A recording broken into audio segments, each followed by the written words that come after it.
Friends, ಎಲ್ರಿಗೂ ನಮಸ್ಕಾರ. ಹೇಗಿದ್ದೀರಾ? ನಾನಿವತ್ತು ನಮ್ಮನೆ ದೇವ್ರ ಮನೆಯಲ್ಲಿ ಫೋಟೋಗಳೆಲ್ಲ ಯಾವ ರೀತಿ ಜೋಡಿಸ್ಕೊಂಡಿದ್ದೀನಿ ಅಂತ ಹೇಳಿಬಿಟ್ಟು ತೋರಿಸ್ತೀನಿ. ಇನ್ನೂ ಪೂಜೆ ಮಾಡಿಲ್ಲ, ಇನ್ನೂ ದೀಪ ಕೂಡ ಹಚ್ಚಿಲ್ಲ. ಎಲ್ಲ ದೀಪ ಎಲ್ಲ ಹಚ್ಚಿ ಹೂವೆಲ್ಲ ಏರಿಸಿದ್ದಾದ್ಮೇಲೆ ಮತ್ತೆ ಇನ್ನೊಂದು ಸರಿ ನಾನು ನಿಮಗೆ ತೋರಿಸ್ತೀನಿ.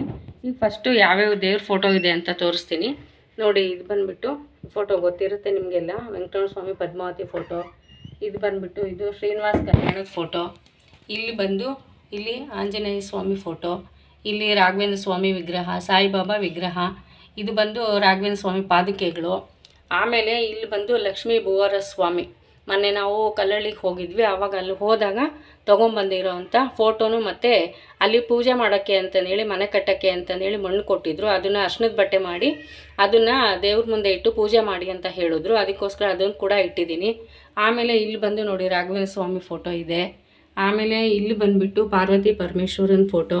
ಇದ್ರ ಕೆಳಗಡೆ ಬಂದುಬಿಟ್ಟು ಇಲ್ಲಿ ನೋಡಿ, ಇದು ಧನ್ವಂತರಿ ನಾರಾಯಣ ಫೋಟೋ ಅಂತ ಹೇಳಿ, ಧನ್ವಂತರಿ ಫೋಟೋ. ಈ ಫೋಟೋ ಮನೇಲಿ ಇಟ್ಕೊಂಡ್ರೆ ಆರೋಗ್ಯ ತುಂಬ ಚೆನ್ನಾಗಿರುತ್ತೆ ಅಂತ ಹೇಳಿಬಿಟ್ಟು ನಾನಿಲ್ಲಿ ಧನ್ವಂತರಿ ನಾರಾಯಣ ಅಂತಂದೇಳಿ ಹೇಳ್ತಾರೆ. ಆ ಫೋಟೋ ಕೂಡ ನಾನು ಇಟ್ಕೊಂಡಿದ್ದೀನಿ ಇಲ್ಲಿ. ಮತ್ತು ಇಲ್ಲಿ ಬಂದುಬಿಟ್ಟು ನಿಮಗೆ ನೋಡಿ, ಇದು ಬಂದುಬಿಟ್ಟು ಲಕ್ಷ್ಮೀನೂ ಮತ್ತು ಇದು ವಿಷ್ಣು ಫೋಟೋ ಇರೋಂಥದ್ದು. ಇದು ಮಂತ್ರಾಲಯದ ಹತ್ರ ಕಲ್ಲಳ್ಳಿ ಅಂತ ಬರುತ್ತೆ. ಸುಮಾರು ಒಂದು 30 ಕಿಲೋಮೀಟ್ರ್ ಆಗ್ಬೋದು ಮಂತ್ರಾಲಯದಿಂದ.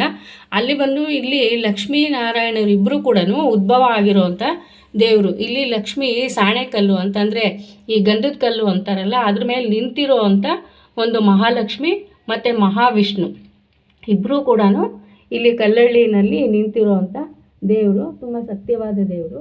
ಅದ್ರ ಮುಂದ್ಗಡೆ ನಾನು ಲಕ್ಷ್ಮೀ ವಿಗ್ರಹನ ಇಟ್ಕೊಂಡಿದ್ದೀನಿ. ಆಮೇಲೆ ಇಲ್ಲಿ ನಾನು ಒಂದು ಪಾವು ಲೋಟದಲ್ಲಿ ತಾಮ್ರದ್ದು ಒಂದು ಪಾವು ಲೋಟ ಇದೆ. ಆ ಪಾವು ಲೋಟದಲ್ಲಿ ಅಕ್ಕಿ ಹಾಕ್ಬಿಟ್ಟು ಅದ್ರ ಮೇಲೆ ನಾನು ಲಕ್ಷ್ಮೀ ವಿಗ್ರಹನ ಇಟ್ಕೊಂಡಿದ್ದೀನಿ. ಇನ್ನು ಆ ಕಡೆ ಈ ಕಡೆ ಆನೆ ಇದೆ. ಆಮೇಲೆ ಇಲ್ಲಿ ಮುಂದ್ಗಡೆ ಬಂದುಬಿಟ್ಟು ನೋಡಿ ಆಮೆ ಇಟ್ಕೊಂಡಿದ್ದೀನಿ, ಒಂದು ಪ್ಲೇಟಲ್ಲಿ ಆಮೆ ಇಟ್ಕೊಂಡಿದ್ದೀನಿ. ಇದು ಮತ್ತು ಇಲ್ಲಿ ಪಾರ್ವತಿ ಪರಮೇಶ್ವರನ ಫೋಟೋ ಇದೆ. ಮತ್ತು ಇಲ್ಲಿ ಬಂದುಬಿಟ್ಟು ನೋಡಿ ಶ್ರೀಚಕ್ರ ಮತ್ತು ಕುಬೇರ ಚಕ್ರ ಇರುವಂಥ ಫೋಟೋ. ಮತ್ತು ಇದು ಬಂದುಬಿಟ್ಟು ರಾಮದೇವ್ರ ಫೋಟೋ. ಇಷ್ಟು ಕೂಡ ಫೋಟೋಗಳಾಯಿತು. ಮತ್ತು ಇಲ್ಲಿ ಬಂದುಬಿಟ್ಟು ನೋಡಿ ಇಷ್ಟು ವಿಗ್ರಹಗಳು. ನಾನು ಇಲ್ಲಿ ವಾರಕ್ಕೊಂದ್ಸರಿ ಇದೆಲ್ಲ ತೊಳೆದ್ಬಿಟ್ಟು ಪೂಜೆ ಮಾಡ್ತೀನಿ. ಇಲ್ಲೆಲ್ಲ ದೇವರು ಇದೆ ನೋಡಿ, ಈಶ್ವರನ ಲಿಂಗ ಇದೆ. ಮತ್ತು ಇಲ್ಲಿ ಗಣೇಶ ಮತ್ತು ಕಾಮಧೇನು ಮತ್ತು ಕೃಷ್ಣ ಕೊಳಲು ಇಟ್ಕೊಂಡಿರೋವಂಥದ್ದು. ಮತ್ತು ರಾಯರ ವಿಗ್ರಹ. ಮತ್ತು ಇಲ್ಲಿ ರಾಯರದು ಬೃಂದಾವನ, ಅದ್ರ ಮೇಲೆ ಪುಟ್ಟ ಕೃಷ್ಣನ ಇಟ್ಟಿದ್ದೀನಿ ನೋಡಿ. ಆಮೇಲೆ ಇದು ಬಂದುಬಿಟ್ಟು ಸತ್ಯನಾರಾಯಣ ಸ್ವಾಮಿದು ವಿಗ್ರಹ. ಇದು ಬಂದುಬಿಟ್ಟು ರಾಮದೇವ್ರ ವಿಗ್ರಹ. ನಾವು ರಾಮೇಶ್ವರಕ್ಕೆ ಹೋದಾಗ ತಂದು ಇಟ್ಕೊಂಡಿರೋವಂಥದ್ದು. ಅದನ್ನು ಕೂಡ ನಾನು ದೇವ್ರ ಮನೇಲಿಟ್ಟು ಪೂಜೆ ಮಾಡ್ತೀನಿ.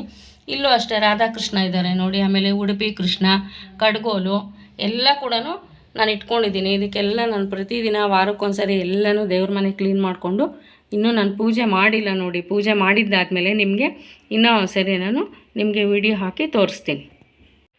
ನೋಡಿ, ಇಲ್ಲಿ ನಾನು ಪ್ರತಿದಿನವೂ ಎಲ್ಲನೂ ದೇವ್ರ ದೀಪ ಎಲ್ಲ ತೊಳೆದಿಟ್ಕೊಂಡಿರ್ತೀನಿ. ಒಂದಿನ ಮುಂಚೆನೇ ತೊಳೆದಿಟ್ಕೊಂಡಿರ್ತೀನಿ. ಯಾಕೆ ಅಂತಂದರೆ ಈಗ ಅರ್ಜೆಂಟು ಕೆಲಸಕ್ಕೆ ಹೋಗೋ ಟೈಮಲ್ಲಿ ನಾವೆಲ್ಲ ಮಾಡ್ಕೊಂಡು ಕೂತ್ಕೊಳ್ಳೋಕ್ಕಾಗಲ್ಲ.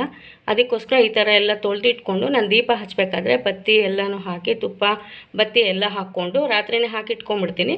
ಬೆಳಗ್ಗೆ ಇದು ನಮಗೆ ಬೇಗ ಕೆಲಸ ಆಗುತ್ತಲ್ವ, ಅದಕ್ಕೋಸ್ಕರ ಈ ಥರ ನಾನು ರೆಡಿ ಮಾಡ್ಕೊಂಡಿದ್ದೀನಿ. ನೋಡಿ ಫ್ರೆಂಡ್ಸ್, ಈಗ ದೇವ್ರ ಪೂಜೆ ಎಲ್ಲ ಮಾಡಿದ್ದೀನಿ. ದೇವ್ರ ದೀಪ ಹಚ್ಚಿ ದೇವ್ರ ಫೋಟೋಗಳಿಗೆಲ್ಲ ಹೂವು ಏರಿಸ್ಬಿಟ್ಟು ನಾನು ನೋಡಿ ಇವಾಗ ಪೂಜೆ ಮಾಡಿದ್ದಾಯಿತು.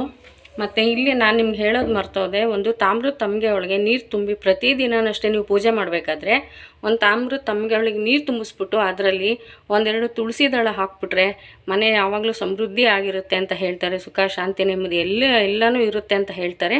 ಅದಕ್ಕೆ ಪ್ರತಿದಿನ ಕೂಡ ನಾನು ಈ ನೀರನ್ನು ತುಳಸಿ ಗಿಡಕ್ಕೋ ಇಲ್ಲ ಬೇರೆ ಗಿಡಕ್ಕೋ ಹಾಕ್ಬಿಟ್ಟು ಪ್ರತಿದಿನ ಹೊಸ ನೀರನ್ನು ತುಂಬಿಸ್ಬಿಟ್ಟು ಅದರಲ್ಲಿ ಒಂದು ತುಳಸಿ ದಳ ಹಾಕಿಟ್ಟಿರ್ತೀನಿ ದೇವ್ರ ಮನೆಯೊಳಗೆ.